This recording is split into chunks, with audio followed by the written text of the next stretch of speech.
Hai guys, welcome back to the channel. Salam kenal buat kalian yang baru mampir di sini. Gue Dimas dan ini adalah channel tentang vlogs, reviews dan banyak lagi video-video informatif lainnya. So, welcome to the club.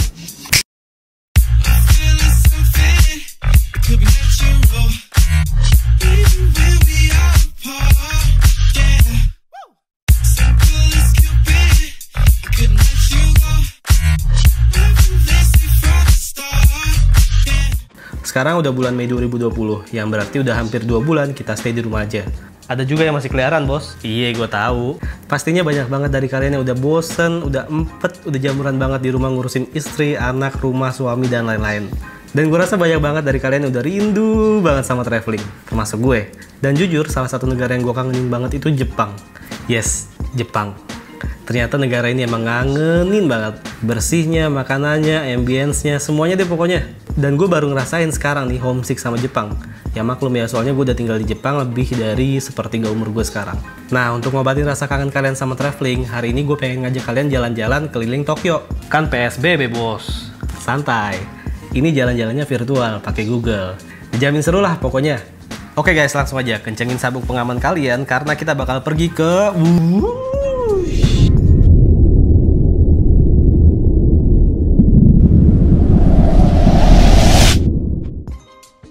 Gue udah buatin itinerary untuk kita keliling hari ini. Cukup dengan 3.000 yen aja kita udah bisa keliling Tokyo tanpa ribet. Itinerary ini sebenarnya basic banget. Gue rasa juga banyak banget dari kalian yang udah pernah jalan-jalan ke tempat ini. Tapi yang gue paling suka dari itinerary ini, cukup dalam waktu 1 hari aja kita udah bisa dapetin hampir semua esensialnya Jepang dengan komplit. Mulai dari makanannya, culture, sampai teknologi segala macem, semuanya deh pokoknya. Jadi buat teman-teman yang cuma punya waktu pendek di Tokyo, kayak misalnya cabin crew, atau free one day program dari package travel yang kalian ikutin, atau teman-teman yang jadiin Tokyo sebagai transit city, itinerary ini boleh juga dijadiin referensi. Oke, ini sampai juga di Harajuku, jadi anggap aja kalian tuh stay-nya di Shinjuku atau Shibuya. Jaraknya nggak terlalu jauh dari Harajuku ini. Dan toko-toko di Harajuku tuh rata-rata buka jam 11 siang guys, jadi jangan lupa ya, jangan terlalu pagi juga, jangan terlalu siang. Ini adalah Harajuku Station guys. Harajuku Station itu dibangun tahun 1924 dan ini bangunannya khas banget ya, gaya Eropa. Jadi udah hampir 100 tahun. Tapi tahun ini rencananya bakal dihancurin,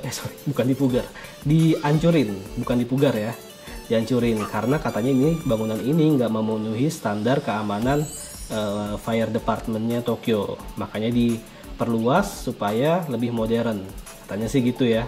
Jadi bangunannya tuh lumayan karakternya kuat banget sih ini. Ini pertama kali tahun 1924 dibuat. Stasiunnya kecil sih. Emang kalau misalnya kita jalan-jalan ke Harajuku tuh stasiunnya tuh kayak sesek banget gitu. Makanya mungkin dia prediksi bakal banyak orang lagi yang datang ke Harajuku, makanya diperluas. Ini udah kelihatan ya kiri kanannya diperluas. Dan Harajuku ini dulu guys, ini tuh sebenarnya dulu adalah perkampungan militer atau Washington Heights.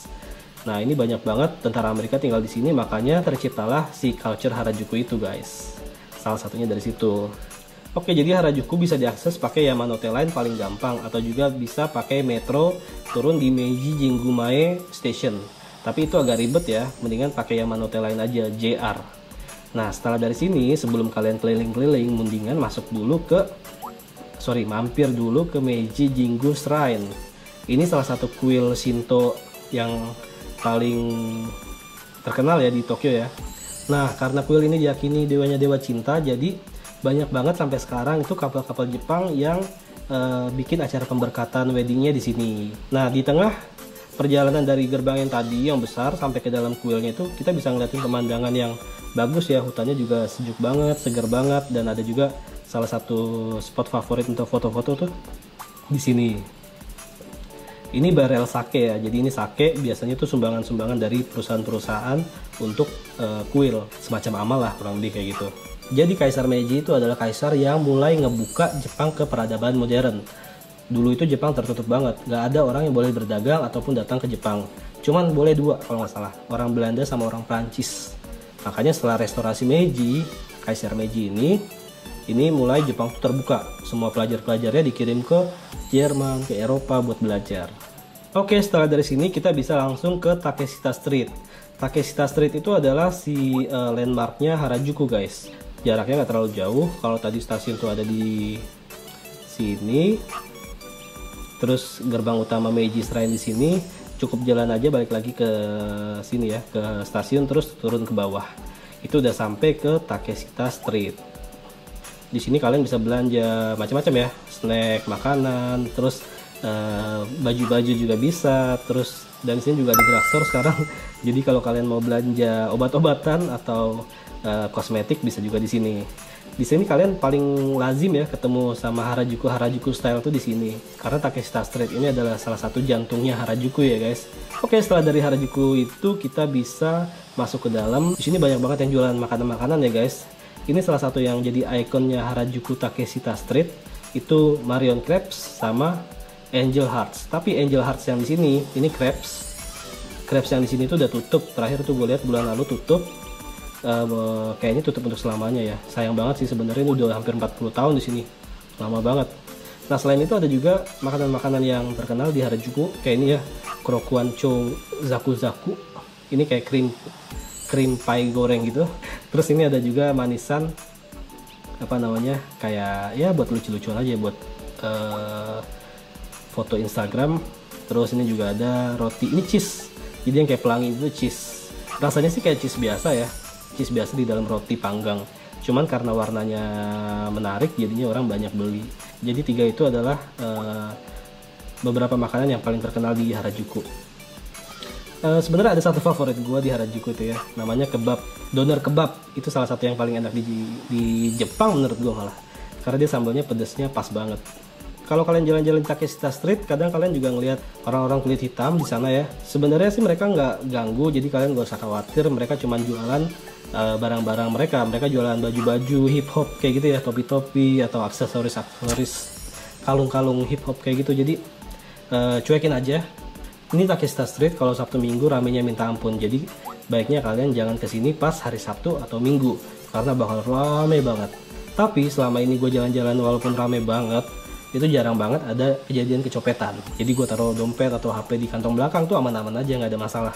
Ya walaupun memang kita sekarang harus tetap waspada ya, karena kan nggak cuma turis Jepang aja sekarang, banyak turis-turis dari negara lain. Jadi lebih baik kita waspada. Terus kita bisa makan di, salah satu rekomendasi gue adalah Gyukatsu Motomura. Ya ini adalah mandatory banget nih, mandatory banget buat kalian yang jalan-jalan ke Jepang. Walaupun udah pernah coba, tapi memang ngangenin banget. Jadi nggak ada salahnya kita coba makan lagi di sini. Jadi buat kalian yang belum pernah makan Gyukatsu Motomura, ini adalah daging goreng tepung, tapi tengahnya masih mentah. Jadi kalian harus panggang lagi di atas batu panggangan ini. Nah, baru bisa dimakan pakai nasi atau pakai kol dan bumbu-bumbu lainnya. Ada miso supnya juga guys. Ini menunya cuma satu ya, ini doang. Bedanya cuma porsinya doang, sama ada tambahan yam. Lengket-lengket kayak gitu. Gue sih nggak suka, biasanya gue pesen tanpa yam. Nah, kalau misalkan emang si Gyukatsu Motomura ini agak terlalu over budget dari budget liburan kalian, ada juga nih yang murah-murah nih. Murah-murah tuh kayak misalkan rice bowl ya, di sampingnya itu ada sukiya. Di Jepang ada yang paling terkenal, ada 3 restoran rice bowl, sukiya, Yoshinoya yang udah ada di Indonesia. Sukiya juga ada sih, sukiya ada di Indonesia, Yoshinoya ada di Indonesia, terus Matsuya kayaknya nggak ada deh, Matsuya. Kalau favorit gue sih sukiya guys. Favorit kalian apa? Bisa tulis di bawah sini ya. Oke, selesai makan siang kita bisa lanjut makan. Habis dari sana kita bisa jalan-jalan ke Harajuku. Harajuku bagian dalam. Kalau tadi kita udah jalan-jalan dari sini, makan siang di Gyukatsu Motomura ya. Kita bisa masuk ke gang-gang sini nih. Ini kalau misalkan kalian suka barang-barang branded second hand gitu, di sini banyak banget. Ada ini nih Second Street. Terus jalan ke depan lagi macam-macam brandnya. Ada brand-brand terkenal juga ya, kayak Supreme, Nike, Easy. Ini banyak banget. Tapi kalau misalkan kalian nyarinya sepatu tuh adanya di sini guys. Nah, ini kalau kalian nyari Nah, ini kalau kalian nyari sepatu ya. Sepatunya nggak second sih, tapi baru. Nah, kalau kalian cari-cari sepatu rare, di sini juga banyak pilihan guys. Ini gangnya si Supreme. Kalau harga sih sebenarnya nggak terlalu beda jauh ya sama Indonesia ya. Tapi kalian nyari koleksinya di sini, karena banyak juga kan yang nggak ada di Indonesia koleksinya. Gitu. Selesai jalan-jalan nih guys, dari sini kalian bisa keluar ke jalan utama Omotesando. Omotesando tuh kayak orchardnya Singapura. Di sini banyak brand-branded, barang-barang branded. Ada kayak Ralph Lauren, Chanel, ada Louis Vuitton. Nah, salah satu yang gue rekomendasiin itu bangunan ini guys. Kalian cari aja jembatan penyeberangan, terus di seberangnya itu ada Chanel. Ada Chanel di lantai 1, terus ada di sini ada, kalau kalian suka baju-bajunya si Comme des Garçons yang Play atau Comme des Garçons yang Black atau Kenzo, di sini juga ada. Nah, di atas gedung ini guys, ini ada satu restoran yang gue suka banget. Namanya Ukai. Jadi Ukai itu salah satu franchise restoran, tapi di setiap cabangnya dia punya tema-tema masing-masing. Nah, ini salah satu restoran buat fine dining ya, fine dining ala Jepang. Nah, kalau tadi kalian di sini tuh Takeshita Street lebih ke anak-anak remaja ya stylenya. Nah, di Omotesando ini yang sebelahnya ini lebih ke barang-barang branded, jadi buat orang-orang dewasa lah, mungkin umur-umur 30 ke atas. Tapi buat orang Indonesia sih nggak ngaruh guys. Oke guys, kalau misalkan emang Kenzo atau Comme des Garçons itu nggak kalian banget, mungkin ada Bape juga di sini. Banyak banget yang suka sama Bape ya. Ada Bape, ada Onitsuka Tiger. Sebenarnya ini udah trennya udah lebih, trennya sudah 2 tahun 3 tahun yang lalu. Cuman masih banyak yang suka nyari-nyari Bape di sini ya, karena harganya lebih murah katanya. Jadi ini Bape yang salah satu yang terbesar di Harajuku. Ini ada di lantai 2. Semuanya di sini ladies, men, sama anak-anak juga. Nah, di lantai satunya ini ada line up baru dari si Bape. Dia ada line up baru dari Bape itu buat perempuan-perempuan gitu ya, anak-anak muda. Nah, kalau kalian jalan-jalan di Jepang pasti sering banget nih ngeliat ini di aspal Jepang ya. Ini tuh cara bacanya tomare, yang artinya adalah berhenti atau stop. Nah, jadi kalau misalnya ada mobil atau motor dari arah sini keluar, kalian harus berhenti dulu nih di garis ini nih, sekitar 2 detik untuk melihat kanan kiri ada mobil datang atau enggak. Kalau nggak berhenti, biasanya ada polisi ngumpet di sini. Sama aja kayak di Indonesia ya, polisinya suka ngumpet. Kalau misalnya kalian nggak berhenti, diberhentiin sama polisinya tuh, di stopin, terus suruh bayar denda sekitar 5.000 yen. Lumayan, goceng 800.000 buat beli es krim. Nah, setelah dari sini, kalau misalkan kalian orangnya tuh habis makan harus ngopi atau ngeteh, ada tempat yang oke banget nih. Di sini ada Aoyama Flower Market. Dia tuh sebenarnya toko bunga, tapi di dalamnya dia buka cafe. Makanannya sih sebenarnya simpel-simpel banget ya. Dia tuh kayak apa namanya, sandwich, terus sama salada-salada kayak gitu. Terus tapi yang paling spesial di sini yang gue suka adalah tehnya. Tehnya tuh enak-enak banget guys. Range harganya tuh sekitar kurang lebih 1.500 sampai 2.000 yenan. Ada juga yang 3.000 yen untuk lunchnya. Dia buka jam 11 siang, tapi biasanya udah rame banget, udah ngantri orang-orang. Jadi kalau kalian mau datang sini, baiknya datang lebih pagi gitu ya. Kalau misalkan kalian nggak terlalu suka di sana atau terlalu ngantri, ada juga alternatif kedua nih. Ini juga toko bunga juga. Dia itu orang Denmark yang tinggal di Jepang dan bikin flower arrangement kayak gini. Ini buket gitu ya, tapi di dalam kotak. Dan dia terkenal banget. Nikolai Bergman. Ini kafenya ada di dalam. Kalian bisa ngeteh di sini. Suasananya enak banget, harum banget di dalam sini. Nah, kalau emang teh itu bukan kalian banget dan kalian tuh anak kopi, ada salah satu cafe juga yang gue rekomendasi. Nah, ini toko kopi yang lumayan favorit banget ya di Tokyo ya, Cafe Kitsune. Dia ada juga sih di New York, di Paris, sama di Korea kemarin baru buka. Ini satu grup sama Maison Kitsune, brand baju. Dan ada juga namanya Kitsune Music. Itu salah satu ownernya sama ya, si Om Kuroki Masaya. Dia salah satu bisnismen Jepang juga. Nah, setelah selesai ngopi dan ngeteh, kita bisa langsung ke stop berikutnya, ke Asakusa. Kita bisa naik subway Ginza Line dari Omotesando Station. Ini jalan kaki dekat kok dari tempat-tempat tadi ya, mungkin sekitar 5 menit atau 10 menit. Jadi naik yang lainnya orange, warnanya G. Kode stasiunnya G02. Warna keretanya kuning kayak gini guys. Dari sini kita jalan ke Asakusa, terbang guys. Oke, sampai di Asakusa. Nah, kalau tadi lebih kayak ke jajanan-jajanan, belanja-belanja. Ini tuh kita lebih ke culture-nya guys. Jadi Asakusa itu lebih ke kota tradisionalnya Jepang atau historical place buat Tokyo. Nah, sebelum muter-muter di Asakusa guys, kita mendingan beli tiket di Tokyo Cruise dulu guys. Karena dari Asakusa ke Odaiba nanti kita bakal naik cruise. Gitu, daripada kehabisan atau buru-buru nanti kehabisan, mendingan beli dulu sebelum muter-muter. Tempatnya juga nggak jauh dari stasiun ya. Kalau misalkan tadi kita turun di stasiun tuh di sini, Stasiunnya di sini nih, kita keluar di exit nomor 1 atau nomor 2. Tokyo Cruise-nya ada di sebelah sini. Jalan aja ke arah sungai. Balik lagi ke tempat tadi kita keluar dari stasiun. Tinggal nyebrang doang tuh, sebelah sini. Kita langsung balik ke arah stasiun untuk jalan ke arah Kaminari Mall. Nah, ini dia nih. Ini fotonya tuh pas lagi Sanja Festival, Sanja Summer Festival. Jadi setiap tahun di Asakusa ada festival besar namanya Sanja Festival. Nah, ini gambar Kaminari Mall-nya nih guys. Tentara merahnya ini adalah Kaminari Mall, yang artinya gerbang halilintar. Nah, di setiap kuil Buddha pasti selalu ada dua penjaga ini ya guys ya. Ini tuh dewa Nio, ada dua namanya, Ungyo sama Agyo. Nah, Ungyo ini yang mulutnya tertutup itu mensimbolkan supaya hal-hal buruk dari luar tuh nggak masuk ke dalam. Nah, si Angyo ini mulutnya kebuka, ini simbolnya tuh supaya bisa mengeluarkan hal-hal buruk atau penyakit-penyakit yang ada di dalam tubuh kita, kayak gitu. Terus, kalau misalnya kalian ke bawahnya si lentera merah itu, ada lukisan atau ukiran naga ya di bawahnya. Nah, ini tuh sebagai dewa naga yang dipercaya tinggal di Sumida River atau di laut ya. Jadi, zaman dulu itu kan orang rumahnya kayu. Yang paling ditakutin dari rumah kayu adalah kebakaran, dan banyak banget kejadian kebakaran zaman dulu di Jepang. Jadi dia dianggap sebagai dewa yang bisa melindungi mereka dari bahaya kebakaran, kurang lebih kayak gitu guys. Nah, di sini juga ada yang menarik nih guys. Di sini ada tulisan Matsushita Denki Sangyo Kabushiki Gaisha atau nama lain Panasonic. Nah, Kaminari Mall, Sensoji Shrine sama Panasonic itu emang ada ikatan batin yang kuat ya. Jadi dulu tahun 1960-an, CEO-nya Panasonic, Matsushita Konosuke-san, itu dia sakit keras dan berobat ke Sensoji Shrine. Setelah itu langsung sembuh. Makanya langsung dia nyumbang banyak banget ke Sensoji Shrine. Terus dia bikinin gerbang ini ya, gerbang Kaminari Mall sama lenteranya. Makanya di sini ditulis Matsushita Denki Sangyo Kabushiki Gaisha.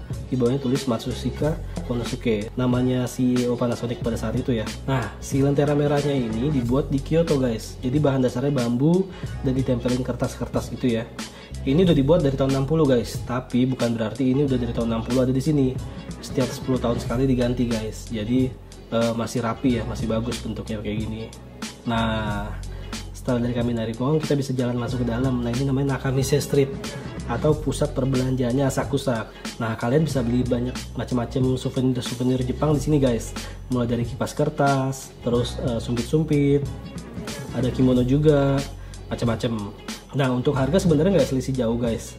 Memang ada beberapa selisih harga dari toko yang di depan sama toko yang agak ke dalam. Apalagi kalau kalian jalan-jalan ke sekitar gang-gang kecilnya sebelah sini guys nih. Nah, toko-toko di dalam sini lumayan lebih murah harganya guys dibanding toko yang di jalan utama. Tapi bedanya nggak jauh lah, paling cuman nggak nyampe 100 yen paling. Tapi kalau beli banyak kan lumayan ya selisihnya ya.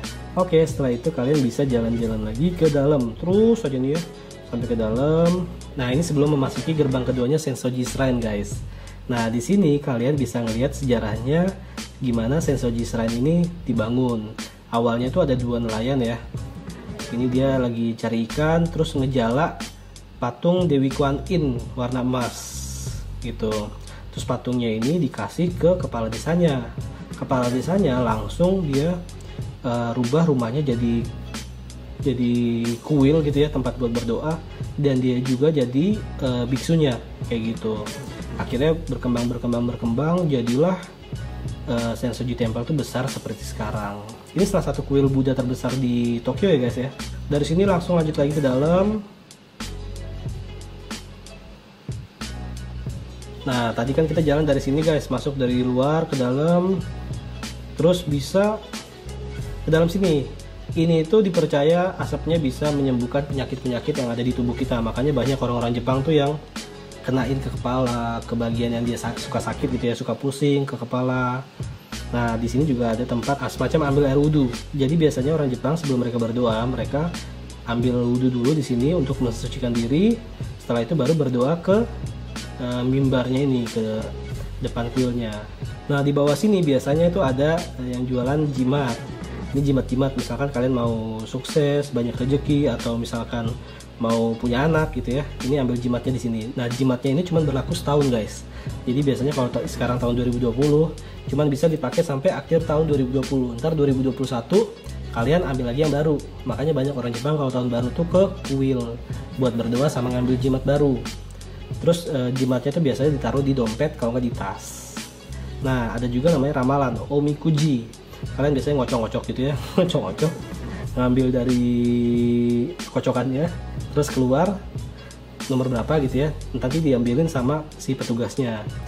Ini tuh hasilnya lucky, big lucky, atau malah sial. Nah, kalau sial itu biasanya ditaruh di sini, digantungin di sini nih guys.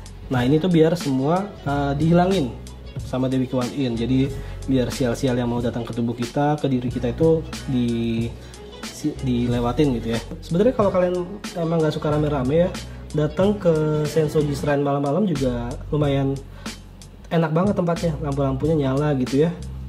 Terus nggak terlalu rame, nggak terlalu banyak orang, jadi lebih seru aja, lebih dapat feeling good, lebih dapat feelingnya aja. Ini Sensoji Temple adalah temple terbesar di Tokyo. Di sebelahnya ada kuil atau shrine.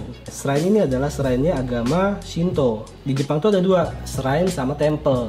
Kalau ditanya bedanya apa, shrine itu lebih ke agama Shinto, temple itu lebih ke agama Buddha. Bedanya Buddha sama Shinto tuh apa? Sebenarnya lebih, kalau Shinto tuh lebih ke culture ya.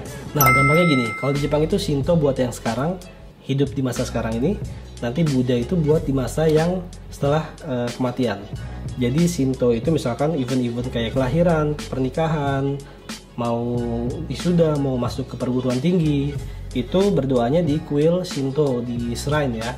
Nah, nanti setelah meninggal itu didoainnya di temple, di agama Buddha, begitu. Lucu ya Jepang ya. Terus nanti tanggal 25 Desember dia Natalan, beli kue Christmas cake sama makan ayam. Sayang aja Islam belum berkembang guys di Jepang. Kalau nggak ntar lebaran makan ketupat nih orang-orang Jepang. Nah, kalau misalkan kalian memang nggak terlalu suka untuk jalan-jalan di kuil gitu ya, kalian bisa jalan-jalan ke, di sini ada namanya Hanayashiki. Jadi Hanayashiki itu semacam tempat permainan tradisional zaman dulu. Agak jadul sih dia tuh. Tuh, tempat permainan kayak gini guys. Ada roller coasternya, dia kecil sih tempatnya tapi seru, lucu aja, kayak pasar malam lah gitu ya, mainan-mainan di pasar malam. Kecil banget sih tempatnya tuh, ada roller coaster kecil, terus ada tower gini nih buat nakut-nakutin, drop tower, sama ada carousel sih biasanya gitu. Jadi kalau misalnya kalian nggak suka jalan-jalan di kuil atau nggak suka belanja, kalian bisa jalan-jalan ke si Hanayashiki ini ada di sini guys. Tempatnya nggak terlalu jauh dari Sensoji Shrine. Oke guys, kita udah hampir selesai di Asakusa, mungkin sekitar 1,5 jam sampai 2 jam cukup ya di sini ya. Setelah itu kita bisa lanjut lagi ke Odaiba menuju ke pemberhentian berikutnya. Tapi sebelum itu, kalau yang mau ke toilet bisa nih di sini. Di sini ada toilet. Ini harus bener-bener diapalin nih toilet-toilet di Jepang, karena toilet di Jepang sebenarnya jarang. Bersih, tapi toiletnya jarang. Paling kalau misalnya kalian mau ke toilet, ada di tempat-tempat wisata atau di convenience store. Tapi kalau convenience store yang dekat stasiun, biasanya mereka nggak provide toilet gitu. Orang Indonesia sukanya shopping sama shopping. Shopping itu dalam bahasa Mandarin kencing ya. Nah, kalau yang nggak mau ke toilet bisa duduk tunggu di sini ya. Ini ada tempat duduk-duduk di sini. Nah, ini buat nunggu juga lumayan nih, adem. Nah, ini ada cewek Jepang juga. Hati-hati sama cowok-cowok yang mau cari cewek Jepang, biasanya dari belakang rambut merayu, muka menipu. Oke, lanjut lagi. Setelah dari toilet kita langsung jalan ke Tokyo Cruise, tapi di tengah itu kita bisa berhenti di sini nih. Kalau misalkan tadi kalian nggak makan di Harajuku, ini juga bisa dijadiin alternatif, tapi ini harus reservasi dan dia ada jam-jamnya khusus. Ini Kiko Kaiseki Restoran. Kaiseki itu lebih ke fine diningnya Jepang ya. Nah, serunya di sini tuh kita bisa makan sambil dengerin musik tradisional Jepang. Jadi terasa banget ambience Jepangnya sama cara makan orang Jepang, lebih terasa lah culture-nya lah. Nah, setelah dari restoran tadi kita bisa langsung ke dermaganya, jalan kaki mungkin sekitar 15 menit. Dermaganya ini juga lumayan bagus guys. Jadi di sepanjang jalan Sumidagawa ini, itu kalau musim sakuranya wah mantap banget. Nah, kalau misalkan summer, dia ada summer festival juga, ada fireworks juga, biasanya bulan Juli. Sumidagawa ini salah satu yang terbesar di Tokyo gitu. Oke, lanjut lagi ke tempat berikutnya. Ini perjalanannya lumayan ya, dari sini tuh kita lewatin sungai. Nah, sungai itu zaman dulu, zaman Edo ya guys ya. Edo tuh semacam, kalau kita dulu tuh Jakarta, Batavia gitu. Sungai ini adalah sarana transportasi utama. Jadi orang dari daerah datang ke Tokyo tuh lewat sungai, nggak lewat jalur darat. Makanya sungai itu penting banget, vital banget buat orang-orang Jepang pada masa itu. Makanya di Jepang juga banyak wisata-wisata yang menyusuri sungai-sungai kayak gini guys. Perjalanannya kurang lebih sekitar 1 jam ya dari Asakusa ke Odaiba. Nah nanti kita bakal ngelewatin si Rainbow Bridge. Jadi Rainbow Bridge ini salah satu ikon landmarknya Odaiba, Tokyo juga. Ini jembatan yang menghubungkan dari pulau utama ke pulau buatan. Nah ini namanya Yakatabune guys. Jadi biasanya sekitar 2 jam ya untuk makan-makan di sini bareng keluarga atau relasi bisnis. Ini disewa private 2 jam. Seorang tuh kurang lebih charge-nya sekitar 10.000 sampai 12.000. Nah, di dalam sana bisa makan-makan, minum-minum, karaokean juga. Menu makanannya macam-macam. Ada seafood, ada tempura, macam-macam pokoknya. Kalau misalnya kalian di Jepang dan pengen cobain experience yang baru, mungkin Yakatabune juga bisa jadi salah satu pilihan. Terus kalau kita lihat di sini guys, ini kan Teluk Tokyo. Semua yang ada di sini itu adalah pulau buatan, sama seperti Haneda Airport guys. Di sini ada Haneda Airport, ini juga pulau buatan. Sampai di pelabuhan kita bisa jalan kaki ke Liberty Statue. Nah, ini juga salah satu landmarknya Odaiba ya. Nah, dari pelabuhan di sini kalian bisa jalan kaki sedikit ya ke sini, terus naik ke patung Liberty. Di sini ada patung Liberty guys. Nah, naik ke patung Liberty. Nah, biasanya gue saranin foto-foto yang di Jepang nih sekarang posting bulan ini kan. Nanti setelah pulang ke Indonesia bulan depan baru posting foto Liberty-nya nih. Jadi orang mikir, wih gila kemarin dari Jepang, sekarang udah di Amerika. Gitu. Buat bercandaan doang sih. Nah ini foto-fotonya guys. Ini waktu gue bareng-bareng sama Bunda Maya dan grup Hermes-nya. Grup Hermes-nya ini adalah Michael Koste. Nah ini salah satu eksekutifnya Hermes Paris, bareng sama Bunda Maya dan teman-temannya. Nah di Jepang patung Liberty nggak cuma satu guys, ada 3 jumlahnya kalau nggak salah ya, yang gue pernah datangin. Ini ada di Shimoda, patung Liberty juga di taman. Nah kalau yang ini di Osaka guys, dekat Shinsaibashi, ini ada juga patung Liberty, tapi nggak segede yang di Odaiba. Nah setelah dari sini, ini ada 2 mall ya guys ya, yang dekat sama patung Liberty tadi. Ada Mall Dex sama Aqua City. Di sini ada Aqua City. Wah ada Pikachu. Nah di sini di belakang ini kalau misalkan kalian lihat, ini ada stasiun TV Fuji Terebi kalau nggak salah.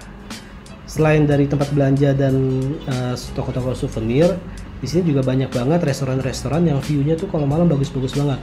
Mulai dari restoran Asia, India, restoran burger juga ada, restoran Amerika, kafe-kafe, Starbucks juga ada. Tapi salah satu rekomendasi gue adalah si Gompachi ini guys. Nah ini salah satu rekomendasi gue guys. Ini adalah Gompachi Odaiba. Jadi ini ada restoran yakitori dan banyak lagi makanan-makanan yang lainnya. Soba, sushi, sashimi juga ada. Nah ini kalian bisa ngeliat pemandangan Rainbow Bridge pas malam, bagus banget. Nah Gompachi ini juga ada satu di Nisha Azabu. Ini yang lebih terkenal. Ini Gompachi yang pernah dipakai jadi set filmnya Kill Bill gitu. Biasanya ini lebih ramai sih dibanding yang di Odaiba. Orang-orang pada makan malam di sini. Tempatnya enak kok. Ini izakaya ya, tapi nggak kecil. Kalau izakaya Jepang tuh kan rata-rata kecil-kecil. Ini gue kadang bawa Nio juga, bawa anak gue ke sini buat apa namanya, makan-makan bareng, ketemu teman. Tempatnya enak, cozy, walaupun sedikit berisik, tapi tetap nyaman. Dan manajernya juga top banget nih, Sato Sang. Gue kalau sini walaupun ngantri selalu dikasih seat, jadi nunggunya nggak terlalu lama. Setelah makan-makan, mungkin kalian bisa jalan-jalan lagi ke, ini kan tadi kita turun dari pelabuhan, terus kita jalan-jalan ke Liberty Statue, terus di sini ada 2 mall, Dex sama Aqua City. Setelah itu kita jalan ke belakang sini guys, tuh belakang sampai ke Odaiba Gundam. Nah Gundam ini juga landmarknya Odaiba. Ini Gundam dalam ukuran aslinya guys. Setelah dari sini kalian bisa menuju ke stasiun. Jadi serunya di Odaiba ini guys, selain pemandangan malam, di sini juga banyak mall. Ada 4 mall yang di Odaiba, yang setiap mallnya itu punya karakter masing-masing. Nah, di Palette Town ini ada Ferris wheel juga. Dan di dalam sini ada salah satu, ini ada eksibisi yang terkenal juga di Jepang, namanya Team Lab. Dan sekarang udah ada juga di Indonesia. Team Lab Borderless itu ada di sini guys, di Palette Town Odaiba. Kalau memang kalian gak terlalu suka masuk sini karena bayar, ada displaynya mobil-mobil Toyota dari yang paling jadul sampai yang paling baru. Itu ada di sini semua. Nah ini waktu gua nemenin Bunda Maya juga nih kesini ya, pamer. Oke, setelah selesai dari Odaiba kan tadi muter-muter gitu ya. Dari turun di pelabuhan, terus kita ke Liberty, makan malam di mall yang di pinggir pantai. Terus setelah itu kita jalan-jalan ke Gundam ya. Di sini ada jembatan langsungnya, jadi nggak usah nyebrang-nyebrang di jalan raya. Ini langsung jalan ke sini. Terus nembus ke patung Gundamnya tadi. Buat yang suka otomotif bisa mampir ke Pallet Town. Ada mobil-mobil Toyota dari zaman dulu sampai yang paling baru. Terus ada juga Team Lab kalau yang suka sama art-art gitu ya. Setelah itu kita bisa langsung ke stasiunnya. Nah, ini stasiunnya di Tokyo Teleport Station, naiknya Saikyo Line. Jadi kalian nggak usah ganti-ganti kereta lagi dari sini, langsung cus ke Shibuya. Pokoknya itinerary ini udah paling enak lah, nyaman. Nggak usah ganti-ganti kereta, nggak usah pusing-pusing nyasar gitu. Nah, dari sini langsung ke Shibuya. Shibuya. Kalau naik kereta pasti tahu tuh suaranya kayak gitu. Nah, di Shibuya ini lagi pembangunan besar-besaran guys, dari 10 tahun yang lalu ya. Sampai sekarang mungkin baru 70%. Lama banget memang ini pembangunan besar-besaran, dan udah ada dua bangunan baru di Shibuya. Dan ini adalah salah satu gedung baru di Shibuya ya guys. Shibuya Sky. Ini masuknya ke atas ini bayar 1.800 kalau nggak salah, tapi tempatnya fotogenik banget. Ini kalau misalkan cerah ya, di sini kelihatan Gunung Fuji loh. Ini di sini nih. Nah, ini tempatnya begini buat foto-foto Instagram gitu, oke banget sih. Nah, ini eskalator naik ke atasnya aja kayak naik ke atas langit. Kalau misalkan kalian nggak mau bayar buat naik ke atas sana, ada juga yang gratis guys. Ini ada yang di Hachiko ya, pastinya ya kalian tahu. Di Hachiko ini kan gratis nih. Waktu di sini. Ini ada Starbucks Hachiko. Nah, biasanya banyak banget orang foto-foto Shibuya tuh di sini guys. Ini gratis, tapi harus pintar-pintar pilih spot karena kadang jadinya malah kayak di jalanan biasa, nggak kelihatan kayak di Shibuya. Kalian bisa juga foto dari atas ini guys. Ini dari atas gedungnya 109 Men's. Jadi kalian bisa foto-foto dari atas ini. Ini kalau nggak salah sih terakhir gue masih gratis ya. Nggak tahu, mungkin sekarang udah diduitin bayar. Gedungnya di sebelah sini guys. Nih 109 Men's. Tuh yang kecil ini, yang tipis, gepeng, yang putih. Bisa naik dari bawah ke atas. Nah, kalau misalkan memang Shibuya Crossing ini terlalu mainstream, ada lagi guys selain di sini. Ini ada di depannya Shibuya Modi atau Maruichi. Nah, di sini juga lebih oke nih guys. Kalau gue sih lebih suka di sini karena nggak terlalu rame. Terus cahaya-cahayanya juga kalau malam tuh bagus banget, lebih artistik gitu. Setelah dari sini kita bisa langsung ke Loft. Nah, Loft ini sebenarnya adalah stationery guys. Jadi dari lantai 1 sampai ke lantai atasnya tuh bener-bener jualan macam-macam produk-produk stationery, tapi yang unik-unik juga dijual. Biasanya gue tuh kalau kesini bisa ngabisin waktu 1 jam sampai 1,5 jam, karena memang barangnya unik-unik dan selalu belanja aja, ada aja yang unik. Kalau misalkan kalian nggak suka kesini, malam-malam kalian bisa belanja dulu ya sebelum pulang ke Don Quijote. Ini si mandatory banget ya. Kalau kalian nyari kosmetik atau souvenir-souvenir oleh-oleh Jepang tuh di sini salah satu pusatnya, dan harganya juga lumayan oke, nggak mahal. Kalau misalkan Singapura tuh seperti Mustafa lah, awas kepleset ya, banyak orang bilang Don Quixote lah, Don Quijote, Donki yang benar cara bacanya Don Quijote ya kan, nama pahlawannya Spanyol. Nah, enaknya belanja di Mega Donki Shibuya ini, selain kalian bisa banyak banget dapat promo-promo diskon, di sini juga barang-barangnya lebih ke turis oriented. Jadi mereka lebih prepare buat kayak oleh-oleh, terus souvenir-souvenir, semuanya lebih komplit di sini. Nah, saran gue kalau buat belanja souvenir-souvenir kan perintilannya banyak, mendingan paling terakhir. Jadi sebelum kalian balik ke hotel, mampir dulu ke sini, belanja, terus baru bawa pulang ke hotel. Jadi sepanjang jalan seharian kalian nggak usah bawa-bawa perintilan. Dan enaknya Mega Donki ini juga bukannya mereka 24 jam guys. Tapi inget ya, kereta di Tokyo itu paling malam jam 12:30-an. Gitu. Jadi sebelum itu kalian harus pulang, kecuali hotel kalian di Shibuya. Atau mau naik taksi pulangnya. Taksi lumayan mahal. Nah, ini spot terakhir rekomendasi dari gua guys. Ini tuh, nah ini dekat McD sini guys. Ini gue nggak dapat foto 360-nya nih. Jadi ini di McDonald's ini, seberangnya pas ada namanya Maruju Seniku Teng. Ini jualan sate sapi. Nah, kalau kalian mau cobain daging khas Kobe, daging yang paling empuk. Nah, di sini dia juga jualan Kobe beef guys. Cuman harga 1.200 yen. Murah banget sih, 150.000. Dan ini juga udah lumayan oke. dibanding kalian misalkan harus pergi ke fine diningnya Teppanyaki yang jualan daging Kobe. Karena kalau kalian pergi makan ke Teppanyaki dining gitu, kurang lebih tuh kalau dinner tuh sekitar 10.000 yen paling murah. Untuk yang kualitas oke, sekitar 1,5 jutaan lah ya. Jadi dengan harga 150.000, at least kalian udah ngerasain gimana rasanya daging Kobe. Oke guys, sekian dari gue dengan segala keterbatasan yang ada. Mudah-mudahan ini paling nggak bisa ngobatin rasa rindu kalian untuk traveling lagi. Apalagi traveling ke Jepang ya. Nanti ketemu lagi kalau misalkan udah kondusif. Sekarang sabar dulu di rumah. Mudah-mudahan ini cepat berakhir. Dan buat kalian yang pengen dapetin link virtual tour hari ini, bisa gue share ke kalian gratis. Cukup dengan subscribe channel ini dan follow gue di Instagram DIGUMPP di GUM. Nanti bisa gue share langsung ke DM link dari virtual tour hari ini. Gratis banget.